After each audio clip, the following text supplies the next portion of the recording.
अल्हम्दुलिल्लाह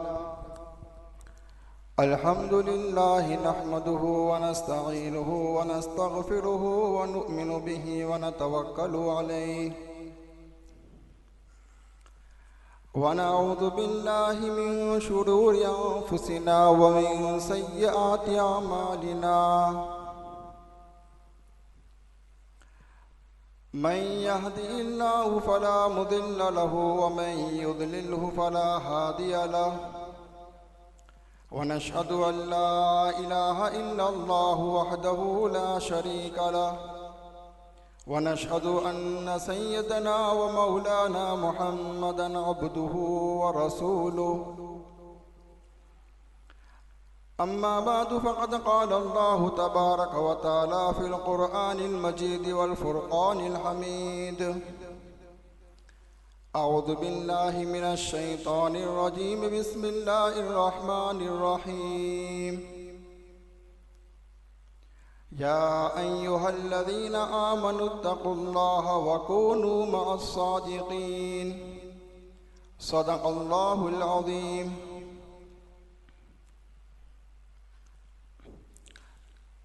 मोहतरम दोस्तों और बुजुर्गों, दीनी भाइयों, अभी हमने एक अमल किया जिक्र का, जो बहुत बड़ा अमल और इंसान की दिल की सफाई उसके ज़रिए होती है।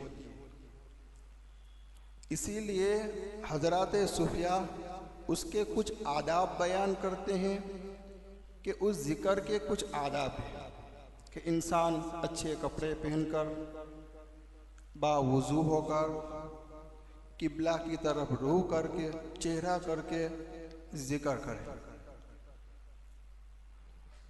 इसी तरीके से जिक्र के अंदर नफीस बात, जिसका सूफिया ये तरीका बयान करते हैं कि इंसान जब जिक्र करे तो यहाँ से ला इलाहा यहाँ तक, और उस वक्त ये तसव्वुर होता है कि मैंने तमाम चीज़ों को पीछे छोड़ दिया, सब चीज़ों को मैंने पीछे छोड़ दिया, और फिर वो इल्लल्लाह की ज़रब लगाता है कि सिर्फ और सिर्फ दिल के अंदर एक अल्लाह की मोहब्बत को मैं डाल। इसके अलावा मुहद्दिस देलवी रहमतुल्लाह अलैह ने तो जिक्र के 10 किस्में लिखी है, एक लंबी बात है वो। इसी तरीके से बैठने का तरीका, जो हम लोग बैठते हैं, हमारी गुजराती में कहते हैं पलाकी लगाकर, इसी तरीके से इमदादुस सुलूक के अंदर दूसरा तरीका भी लिखा है।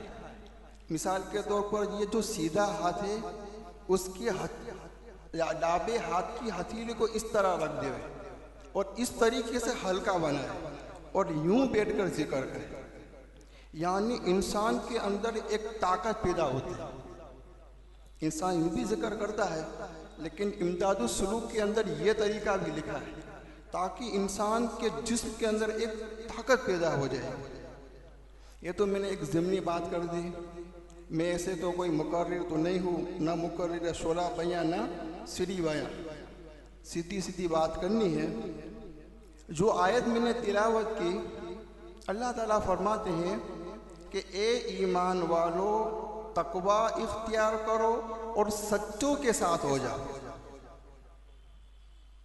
मौलाना शफी साहब रहमतुल्लाह अलैह फरमाते हैं कि अल्लाह ताला ने आलिम साले को न बयान कर कर सादिकीन को बयान कर कर साले इंसान की सिफत ये होनी चाहिए कि उसका जाहिर और उसका बातिन यकता हो, यानी नीयत और इरादे के अंदर सच्चाई हो, उसके कौल और फेल के अंदर सच्चाई हो। जिस इंसान के फेल और कौल के अंदर नीयत के अंदर सच्चाई है तो तुम उसके पीछे चलो।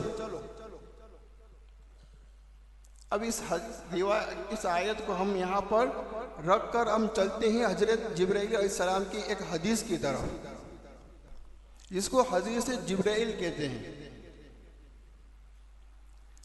इमाम मुस्लिम ने इसको किताबुल ईमान के अंदर बयान किया है, इमाम बुखारी ने तफसीर के अंदर बयान किया है, अलग अलग और मुहद्दिसीन ने अपने किताबों के अंदर इस हदीस को बयान किया है। और मुल्ला अली कारी रहमतुल्लाह बयान फरमाते हैं कि जिस तरह कुरान करीम के अंदर सूरह फातिहा है, इसी तरीके से अहादीस के अंदर ये हदीस है, इसको उम्मुल अहादीस कहा जाता है। और यहाँ तक लिखा है कि इस हदीस के अंदर शरीयत को, तरीक़त को और हकीकत को बयान किया गया है। और ये हदीस जवामिउल कलिम में से है, जिसके अंदर तमाम चीज़ों के निचोड़ को बयान किया गया है। वो हदीस क्या है?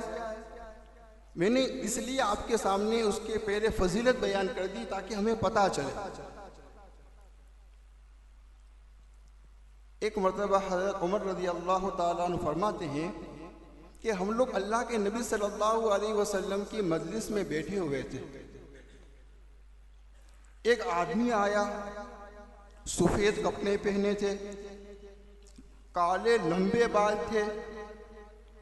आप सल्लल्लाहु अलैहि वसल्लम के पास आया और बिल्कुल हम कायदे में बैठने उस तरह वो बैठ गया। और रिवायत के अंदर यहाँ तक अल्फाज आते हैं कि उस आदमी ने आप सल्लल्लाहु अलैहि वसल्लम के घुटने पर, पाँव पर अपना हाथ भी रखा, फ़ख़िज़ई है। हज़रत उमर फरमाते हैं कि मुझे ताज्जुब हुआ और हम में से किसी ने पहले उसको देखा भी नहीं था। उस आदमी को कोई पहचानता भी नहीं था कि वो कौन आदमी है। और आकर अल्लाह के नबी सल्लल्लाहु अलैहि वसल्लम से पूछा, अनिल इस्लाम, इस्लाम क्या है? अल्लाह के नबी सल्लल्लाहु अलैहि वसल्लम ने फरमाया, अल इस्लाम अन तशहदु अल्ला इलाहा इल्लल्लाह व अन्ना मुहम्मदर रसूलुल्लाह। पूरी लंबी हदीस है। अल्लाह के नबी ने फरमाया, इस्लाम ये है कि तुम गवाही दो कि अल्लाह के अलावा कोई माबूद नहीं, मोहम्मद सल्लल्लाहु अलैहि वसल्लम अल्लाह के रसूल है। नमाज को अदा करो, ज़कात को अदा करो, रमज़ान के रोज़े रखो, और अल्लाह ने इस्तिताअत दी है तो हज बैतुल्लाह करो। तो उस आदमी ने कहा, सदक़ता। क्या कहा? आपने सच कहा। हज़रत उमर फरमाते कि मुझे तो ताज्जुब हुआ कि सवाल भी कर रहा है और सामने जवाब भी दे रहा है। फिर उस आदमी ने पूछा, अनिल ईमान। रिवायत के अंदर बाज़ जगह पर अनिल है, कभी बाज़ जगह पर मल ईमान का लफ्ज़ आता है, अलग अलग है। किसी जगह पर अबू हुरैरा रज़ी अल्लाह ताला अन्हु उसके रावी है, किसी जगह पर हज़रत अनस रज़ी अल्लाह ताला अन्हु रावी वगैरह। अल्लाह के नबी सल्लल्लाहु अलैहि वसल्लम ने फरमाया कि अल्लाह पर ईमान रखना, एक अल्लाह पर, उसकी किताबों पर, उस मलाइका पर, रसूलों पर, क़यामत के दिन पर, तकदीर पर, अच्छी हो या बुरी हो, इस पर ईमान रखना। उसने कहा, सदक़ता, आपने सच कहा। फिर पूछा उसने, मल एहसान, एहसान क्या है?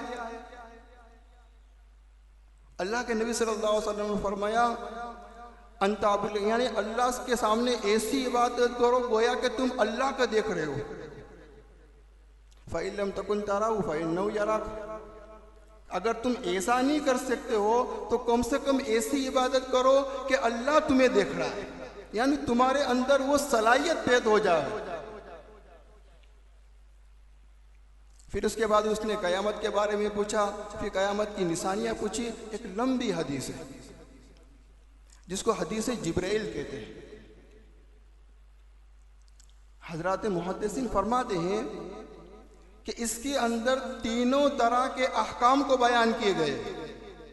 एक का ताल्लुक अकीदे के साथ है और एक का ताल्लुक आमाल ज़ाहिर के साथ है और तीसरे का ताल्लुक बातिनी अमाल के साथ है।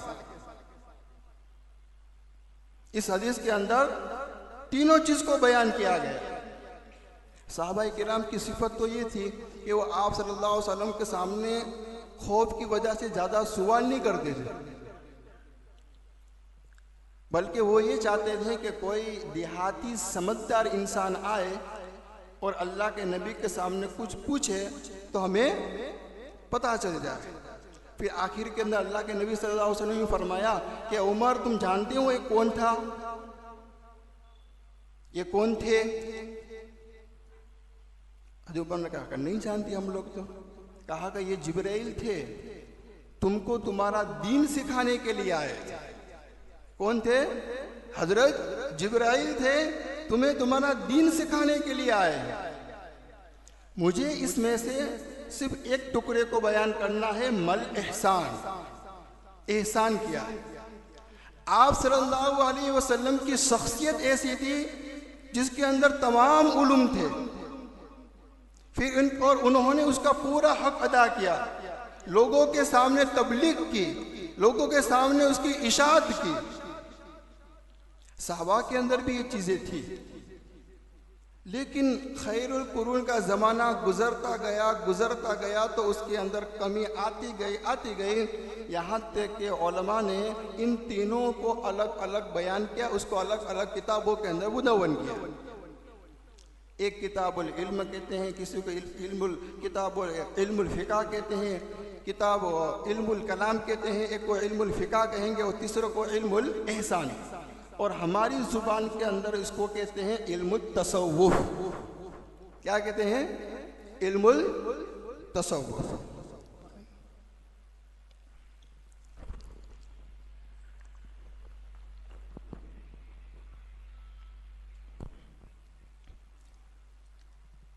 इसको क्या, इसका मतलब क्या?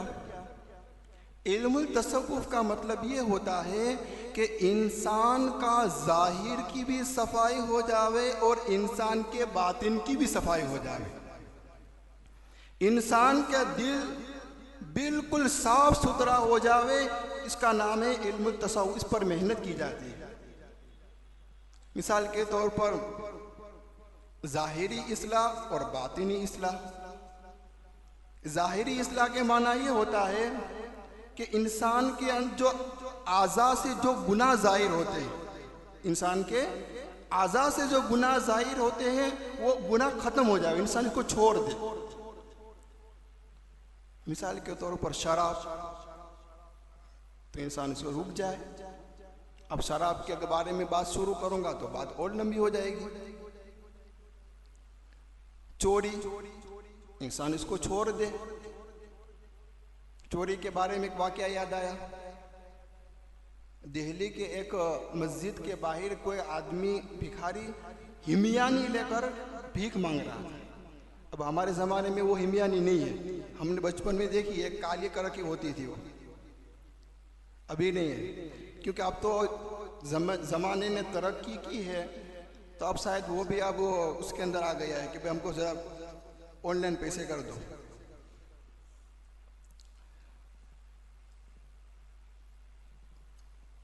तो एक चोर आया, उस हिमयानी के अंदर से पैसे लेके भाग गया। एक आदमी भागा, रास्ते में भागता हुआ अचानक उसकी आंख की रोशनाई चली गई।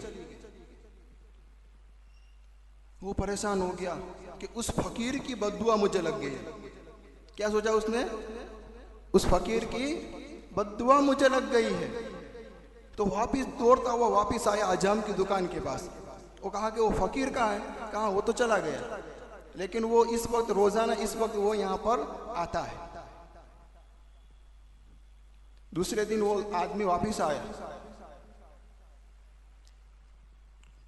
और फकीर के पास पैसे दिए और माफ़ी मांगी कि अल्लाह के वास्ते मुझे माफ़ कर दो, मैं तुम्हारे पैसे लेके यहाँ से चला गया, मेरी आँख की रोशनी चली गई। सिर्फ 2 मिनट के लिए हम अगर अपनी आँख बंद कर दें तब एहसास होगा कि ये अल्लाह ने जो आँख दी है कितनी बड़ी नेमत है। जिसके पास आँख नहीं है उसको पता है कि अल्लाह की कितनी बड़ी नेमत है। तो उस फकीर ने कैसा जवाब दिया? ए अल्लाह के बंदे, जब तू पैसे लेके गया था ना, मैंने उसी वक्त तुझे माफ कर दिया। क्या कहा?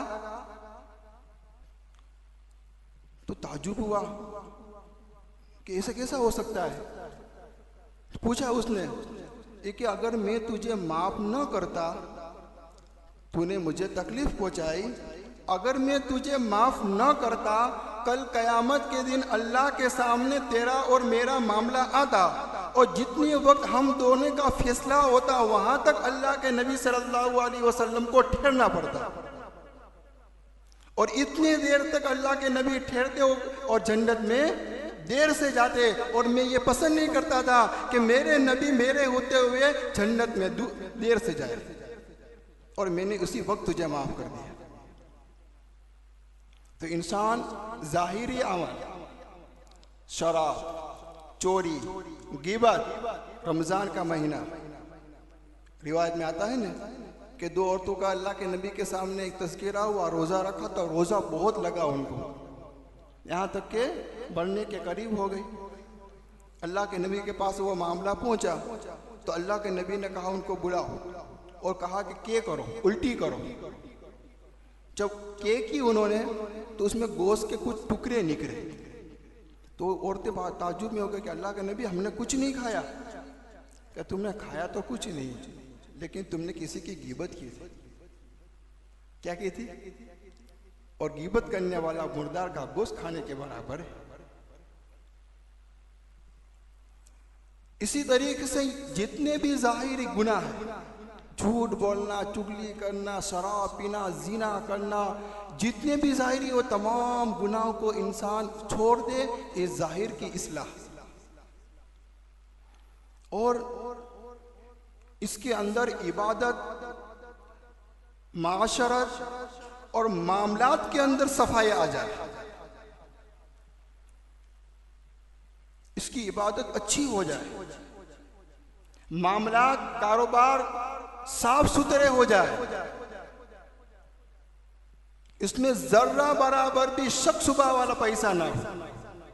रिवायत है अत्ताजिरु सदीकुल अमीनु मअन नबिय्यीन वस्सिद्दीकीन, है ना, वस्सालिहीन, औ कमा क़ाल अलैहिस्सलातु वस्सलाम, कि सच्चा अमानतदार ताजिर, सच्चा अमानतदार कारोबार करने वाला इंसान, धंधा करने वाला इंसान, अमानतदारी के साथ, सच्चाई के साथ उसने कारोबार किया है तो इतनी बड़ी फजीलत है कि अल्लाह के नबी ने फरमाया क़यामत के दिन हमारे साथ होगा। तो ये कारोबार क्या हुआ? इबादत हो गई। अगर अल्लाह के नबी के कहने के बराबर मुताबिक वो अगर वो कारोबार करेगा तो ये कारोबार भी एक इबादत बन जाएगी। माशरत, हमारे अखलाक, घर के अंदर अच्छी तरीके से रहना, खानदान के अंदर अच्छी तरीके से रहना, मोहल्ले के अंदर अच्छी तरीके से रहना, इसके अंदर सफाई हो जावे और इसके अंदर से तमाम तरह की गंदगी दूर हो जाए, ये हुए जाहिरी। फिर बातिनी आमाल की सफाई, सबसे पहले ये कि इंसान का अकीदा सही हो जाए कि अल्लाह जात में भी अकेला है और सिफात में भी अकेला है। अल्लाह का शरीक कहो कोई नहीं है। बीमारी देने वाला अल्लाह है, शिफा देने वाला अल्लाह है, रोजी देने वाला अल्लाह है, गरीबी देने वाला अल्लाह है। ये तमाम चीज अल्लाह ही कर सकते हैं, उसका यकीन बिठाना है। गुज़िश्ता मजलिस के अंदर जो मुफ्ती साहब ने बयान किया था, मुफ्ती अब्दुल मतीन साहब ने, वो यही था। आज हम गैरों के अल्फाज ना बोले, उन्होंने तो मुबहम में कहा था, मैं साफ कह रहा हूं कि हम किसी वली का नाम ना बोले, एक अल्लाह के पास मदद तलब करे।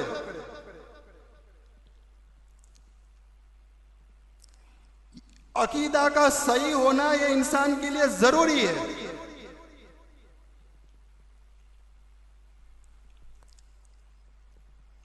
इसी तरीके से दिल के अंदर से जो अंदर की बीमारी, अल्लाह में सबसे बड़ा मोहताज मैं ही हूं बयान का, मैं अपनी इस्लाह के लिए कह रहा हूं कि सबसे पहले मेरा ही दिल साफ हो जाए, हमारे दिल के अंदर किसी के बारे में कोई कदूरत ना रहे, दिल के अंदर से बुग़्ज़ खत्म हो जाए, कीना खत्म हो जाए, हसद निकल जाए।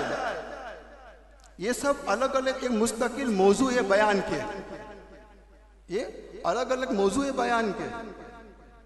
ये दिल की सफाई हो जाए, जब दिल की सफाई होगी तो फिर क्या होगा, इंसान के दिल के अंदर आजीजी आएगी, इंसान के दिल के अंदर इनकिसारी आएगी, इंसान के दिल के अंदर शुक्र का मादा पैदा होगा, इंसान के दिल के अंदर कनात पैदा होगी, इंसान के दिल के अंदर सब्र पैदा होगा और इंसान के दिल के अंदर अल्लाह की रजा आ जाएगी। ये बातिल अमाल,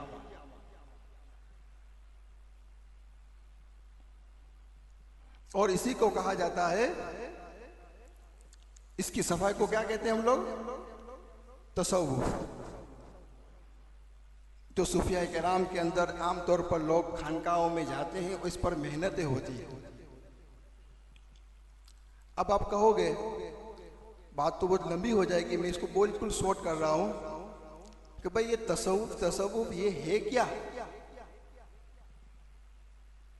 और जाहिर बात है कि दुनिया के अंदर जितने भी उलूम हैं, चाहे दीनी हो या असरी हो, हर एक उलूम को सीखना पड़ता है हमें।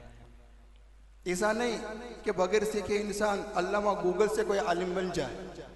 जैसे मौलवी इब्राहिम साहब ने वहाँ पर झाल मस्जिद में कहा था, देखो अल्लामा गूगल ऐसे है कि जिसका किसी के साथ कोई इख्तिलाफ नहीं है। मेरी बात समझना, मैं हंसने के लिए नहीं कह रहा हूँ, मैं मजाक के तौर पर हंसने के लिए नहीं कह रहा हूँ, क्योंकि उसके अंदर आपको हर फिरका मिलेगा, मुसलमान भी मिलेंगे, यहूद भी मिलेंगे, नसराना भी बने, उलमाए हक भी मिलेंगे, उलमाए सू भी मिलेंगे। उसको किसी से इख्तिलाफ नहीं है। क्यों नहीं है? क्यों नहीं है? उसका मकसद फुलूस है, पैसे। उसका मकसद दूसरा नहीं है, उसको तो पैसे कमाने, वो तो पैसे के लिए कर रहा है। और जिसका मकसद पैसा हो जाता है वो इंसान रास्ते से, तो मैं बात कर रहा था, तो हम ये सीखे कहाँ पर? जैसे कि मदरसे के अंदर बच्चे जाते हैं, उस्ताद के सामने बैठते हैं, इल्म हासिल करते हैं। एक कॉलेज के अंदर स्टूडेंट जाएंगे डॉक्टर बनने के लिए, टीचर के सामने बैठेंगे और वो इल्म हासिल करते हैं। इसी तरीके से इसको भी हासिल करने के लिए हमें किसी कामिल शेख की ज़रूरत पड़ेगी। इसके बगैर इंसान आगे नहीं बढ़ सकता है, कामिल शेख की ज़रूरत पड़ेगी और इसी के साथ उसकी इस्लाह होती है।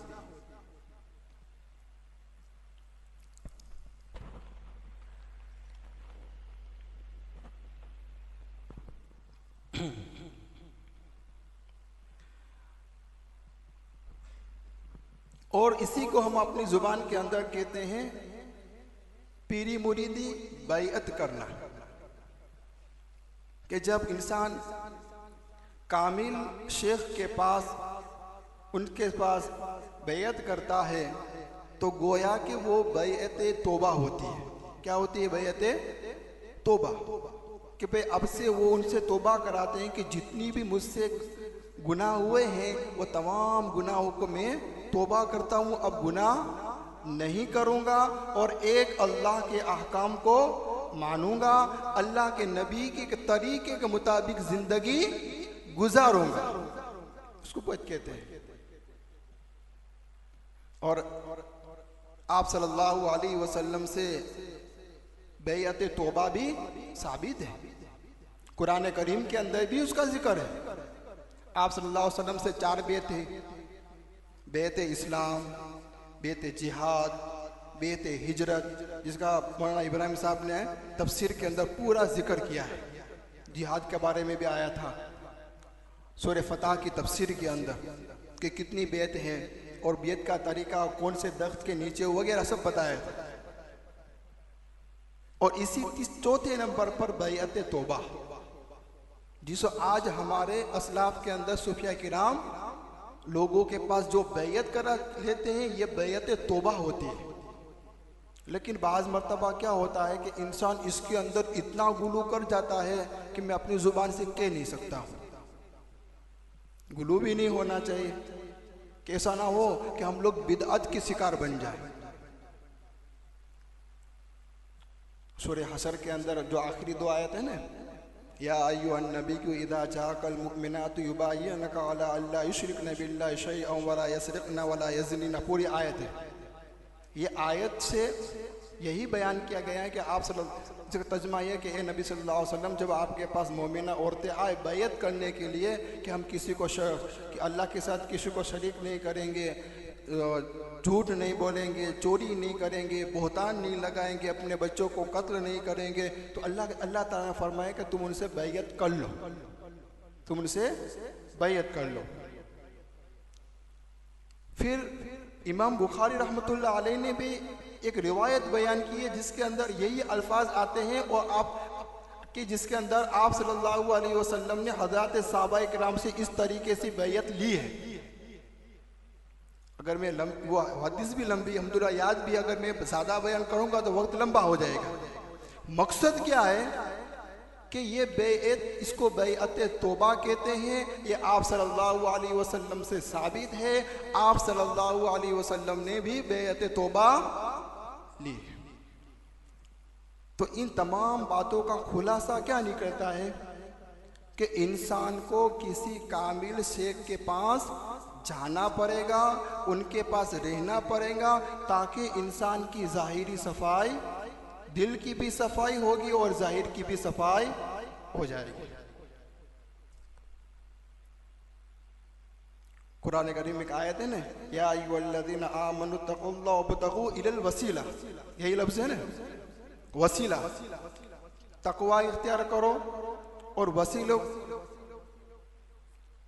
हाँ, तो वसीला है ना, वसीला तफसीर के अंदर यही आता है कि वसीले से मुराद यानी कि ऐसा शख्स को तुम तलाश करो जो तुम्हें मकसूद तक पहुंचा दे। वसीले से मुराद क्या है कि जो तुम्हें मकसूद तक पहुंचा देवे, अल्लाह के कुर्ब तक पहुंचा देवे, उसको तुम तलाश करो। और तफसीर के अंदर ये लिखा है उससे मुराद शेख कामिल को कोई मुर्शिद है।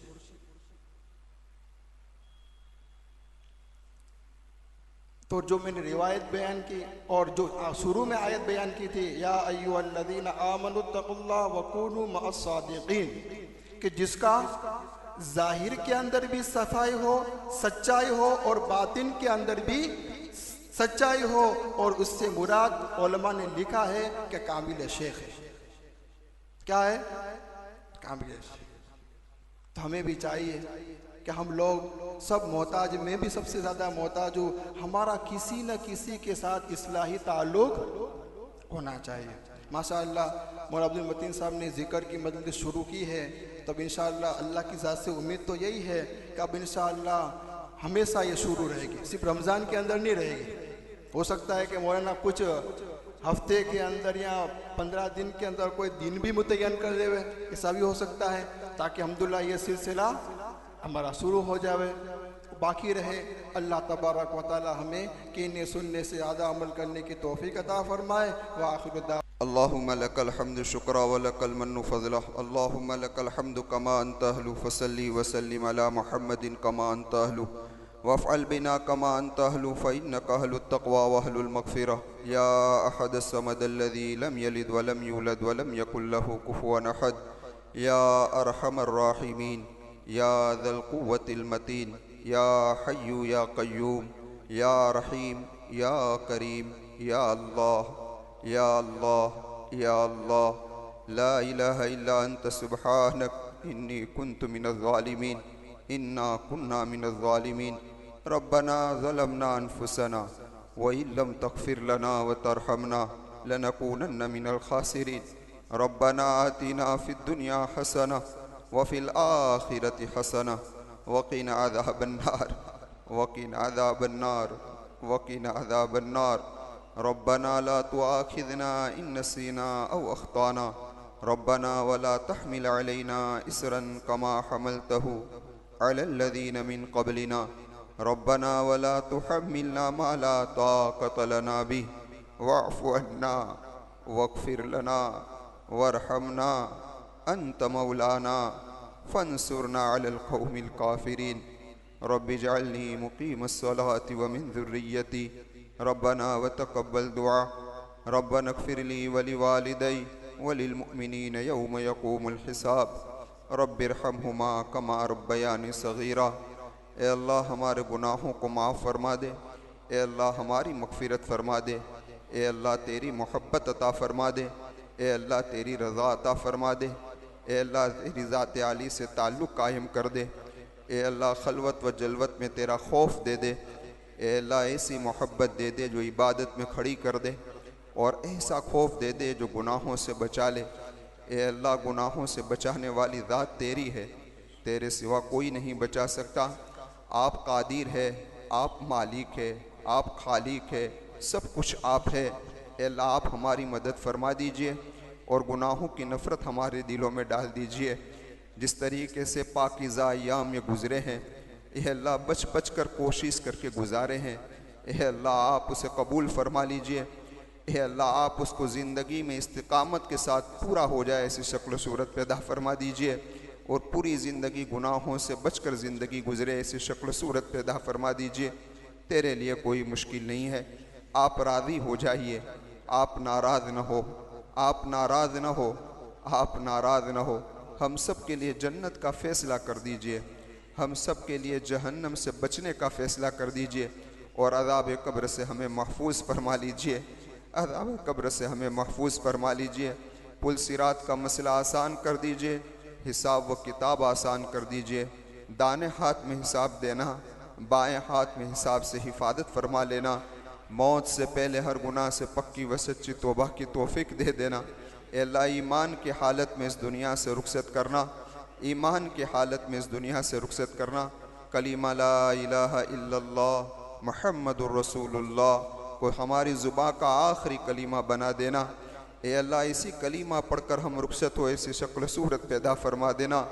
मौत के वक्त पेशानी पर पसीना आ जाए ऐसी शक्ल सूरत पैदा फरमा देना। ए अल्लाह मौत का फ़रिश्ता जब रूह कब्ज़ करने के लिए आए तो कहे या अय्यतुहन नफ्सुल मुतमइन्ना इरजिई इला रब्बिकी राज़ियतम मर्ज़िय्या फ़दख़ुली फ़ी इबादी वदख़ुली जन्नती। हे अल्लाह हम कामयाब हो जाएंगे, हम कामयाब हो जाएंगे, हम कामयाब हो जाएंगे। अल्लाह हमें मकबूल बना ले, सालिहीन में शामिल कर ले, सालिहीन में बना दे, सादिकीन में बना दे, शुहदा में बना दे, शुहदा में बना दे। तेरे लिए कोई मुश्किल नहीं है, तू जिसे चाहता है उसे नवाजता है, तू जिसे चाहता है उसे पछाड़ता है। तेरे कब्ज़ाए कुदरत में सब कुछ है। ए अल्लाह तेरी मोहब्बत, तेरी तवज्जो, तेरी रहमत, तेरा करम जो तेरे ख़ास बंदों पर उतरता है, हमें भी कुछ नसीब फरमा दे, हमें भी कुछ नसीब फरमा दे। जिनसे तू मोहब्बत करता है उनकी मोहब्बत हमारे दिलों में दे दे, और जिनसे तू मोहब्बत करता है उनकी दुआओं में हमारा हिस्सा नसीब फरमा दे। ए अल्लाह आप रहीम है, आप करीम है। हम सबको इस दुनिया से रुखसत होना है। हे अल्लाह हम सबको इस दुनिया से जाना है। मौत से पहले पहले किसी का हक हम पर बाकी न रहे, ऐसी शक्ल सूरत पैदा फरमा देना। कहीं कहीं कहीं कहीं बोझ लेकर हम बैठे हैं, तू ही जानता है, तेरे सिवा कोई नहीं जानता है। सारे बोझों को हटाने वाली ज़ात तू ही है, दूर करने वाली ज़ात तेरी है, इसमें आसानी पैदा करने वाली ज़ात तेरी है।